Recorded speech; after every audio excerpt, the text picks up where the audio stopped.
अस्ति रोपेको अदुवा चाहिँ यस्तो भइसक्यो। यसलाई हामीले 3-4 खेप गोडिसक्यो। अब फेरि गोड्ने हामीहरू यसलाई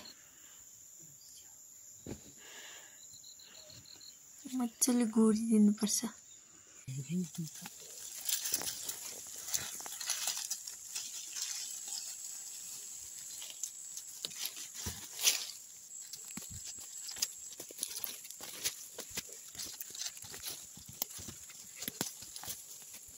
अब यहाँ चाहिँ गोडिसक्यो हामीले चाहिँ।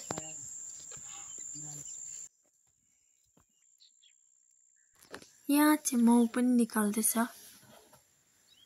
अदुवाको माउ गोडिसकेर अदुवाको माउ पनि निकाल्दैछ। यसरी माउ चाहिँ निकाल्यो भने चाहिँ त्यहाँ रहेको बच्चाहरू चाहिँ राम्रो फल्छ भनेर अन्त माउ निकालेको।